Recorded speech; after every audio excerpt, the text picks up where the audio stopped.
So with the recent events surrounding Dragon Ball Super Episode 47 and the beginning of the Future Trunks arc, today guys we're going to be going ahead and taking a look at exactly what was said between Future Mai, Future Trunks, Black Goku, Bulma, and the rest of the characters in what seemingly was the darkest episode of Dragon Ball Super, as you guys can see on screen. And now, we begin with Future Trunks finally finding out where his mom is and locating her laboratory. As she said, "I'm glad you're safe, you look well," and Trunks replied by saying, "You haven't changed, Mom," in which case it indicates that she's been there for quite some time working on this project, and she gives Trunks the fuel and she tells him this is for a one-way trip, and Trunks replies by saying only this much after a period of 1 year, so she's been working on the fuel here for 1 year, and then she tells him, "Don't make that face, we'll somehow manage with just one trip, but if I go with just 1 way worth of fuel, I'm sure there's a way to come back, I'm betting on it." So she's ensuring Trunks that by him going back into the past, there has to be a way for him to come back into the future, and that's when Trunks asks his mom, "You were working on this entire time, right?" And she says, "Working is good for me, we need to hurry up and take this to the Capsule Corporation," and Trunks replies by saying, "I will go," because bear in mind, these are tough times we're talking about here. They're in hiding from this creature. So Trunks tells his mom, "Please rest here for a while, Mom," and Bulma replies by saying, "This tank might get destroyed and our 1 year of hard work will go to a waste. Also, Trunks, in order to make the energy,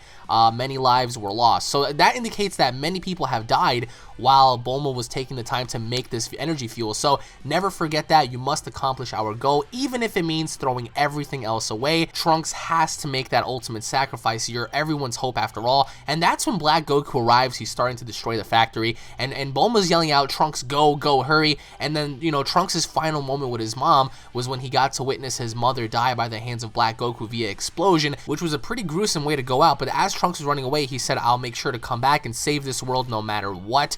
And then that's when, you know, we pan out to Goku and Piccolo, and Goku asks Piccolo to train, and Piccolo asks Goku, "I want to know the details, what sort of training are you talking about?" And Goku being Goku, he's saying, "We're going to collect all the harvest today." And Piccolo was just like, "That's work, that's not training, like what the hell are you talking about?" So while they're picking the harvest, while they're picking the lettuce from the ground, we pan over to Beerus' planet, and we get to see Whis and Vegeta train. As you can see right here, Whis asks Vegeta, "What's the matter? Today you couldn't hit me even once." And that stuck out to me because he said, "Today you couldn't even hit me once," which means has Vegeta hit Whis before? We don't know. And that's when Goku appears because he was looking to find Vegeta. And of course, Goku being Goku, that's when they bump heads, and Goku says, "You're sneaky, Vegeta, training all by yourself." And Vegeta replies by saying, "You're just stupid." And Beerus steps in and saying, "Did you bring me a gift?" And Goku hands him over the lettuce, and Beerus asks, "Well, what is this ball?" And Goku says, "It's lettuce, it tastes good." And as Beerus ate it, he liked it, but then he quickly changed his tone and he said, "But a gift this small is a bit unsatisfactory for a god like me." So he was kind of being like a D-bag. And then we pan on over to the future where Trunks was looking for Mai, and then finally after he encountered Mai, you know, Mai asked Trunks, "Well, where is Bulma?" And then that's when Trunks had to break the news to her, and then he told her, "In order for me to escape," and then that's when Mai was like, "Don't tell me." You know, he's now able to sense my ki, as said by Trunks, because now Black Goku is apparently able to sense his ki, and he told Mai that Mother's lab has been destroyed. Mom risked her life to extract this energy for me, and with this we can go back into the past. So he pretty much had to break the news to Mai and tell her that Bulma made the ultimate sacrifice by ensuring that Trunks had fuel to escape the future. And then we pan back over to Beerus' planet where they're eating noodles, and that's when, you know, everyone starts bringing up the Omni King, and that's when Goku says, "Well, next time maybe I should bring some for the Omni King." And Beerus kind of like, you know, he kind of made like one of those like shocking faces, and Vegeta was like, just saying his name makes him, you know, kind of like shook or whatever. And that's when, you know, Goku says, "Well, that reminds me, Beerus-sama, he was scared back then." And Whis says it's no surprise that Beerus-sama was scared. The Omni King is the greatest person in this world. Now pay attention to this, guys. There's no person above him, as stated by Whis. And then that's when Goku says, "Doesn't that mean that he is the strongest?" And Whis replies by saying, "Trying to determine just the strength of a person is just a bad habit of the Saiyans." Now, the Omni King doesn't fight, but he indeed is the strongest, ridiculously stronger than anyone else. And then that's when Vegeta was like, "Well, with what? How is that?" And that's when Whis replied by saying, "At the tournament, did you not hear what Beerus-sama said? The Omni King can destroy anything he wants in an instant, such as evil people, obviously, or a planet, or a galaxy, or an entire universe. And if he felt like it, he can even erase an entire world." And that's when Vegeta was like, "Is that really true? Can he really erase the entire world?" And that's what Whis told him previously. There used to be 18 universes in total, and that's when Vegeta was like, "That means 6 universes were," you guessed it right, guys, Omni King's mood was a little bit spoiled, and all of them went boom.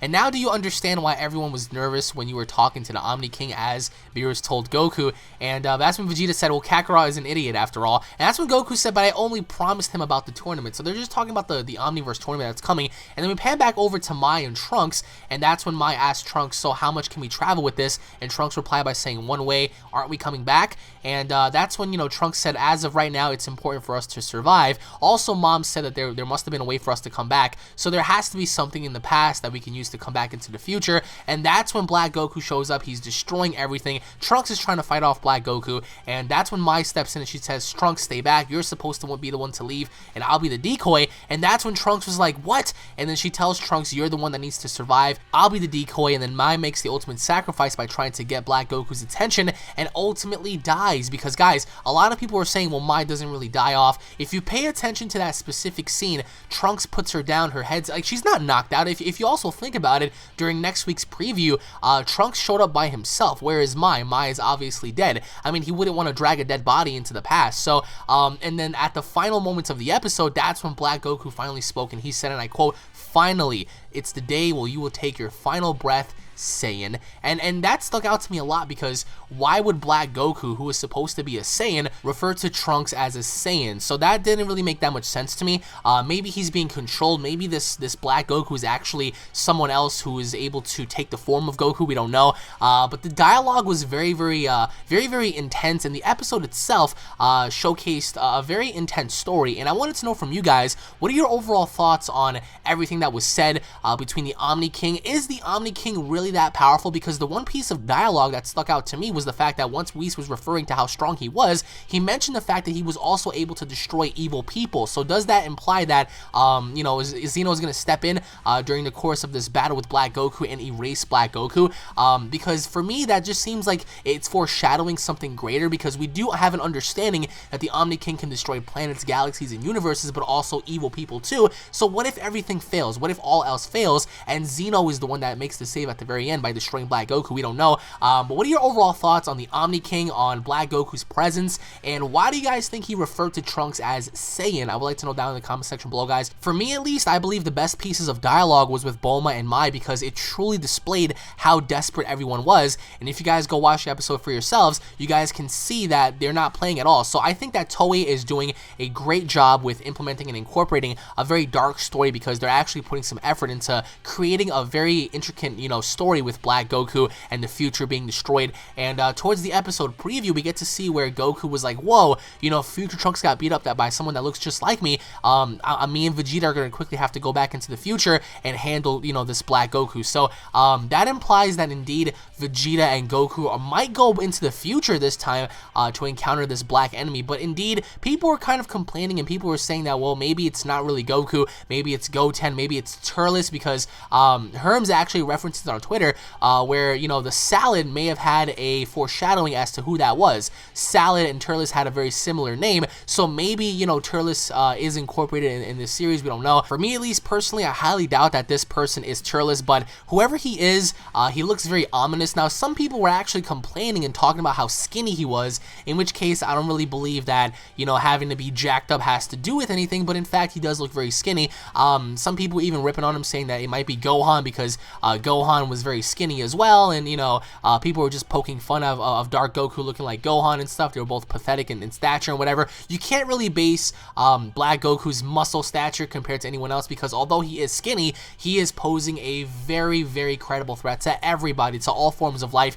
Now the question is, what exactly happened during that time period? Has Majin Buu ever showed up during that time? Does future Trunks know about Beerus and stuff? We don't really know. But the dialogue was very intense, because we get to see desperation. We get to see you know, how they were forced to eat cat food and stuff, because they didn't really have any food, any water. They had to rationalize everything. So leave your thoughts down below, guys, as to your overall thoughts and opinions as to what you guys thought about the dialogue. Thank you all for watching. Once again, guys, if you guys are Dragon Ball fans, don't forget to subscribe. That way you guys don't miss a single update or video. If you guys enjoyed, don't forget to smash that like button. Leave your thoughts in the comment section below. Tune in for the next update. I'll be following this video up with a community reaction video addressing Mai's death, Goten, because everyone seems to be talking about Goten, which I really cannot see happening, because so far this enemy has been called Black. He hasn't been referenced as Black Goku, but, you know, like, he's just been referenced as Black, so we don't really know as of right now. But I mean, thus far we do know more about the Omni King. We do know more about why Vegeta was there. I mean, he was training to gradually get stronger, because again,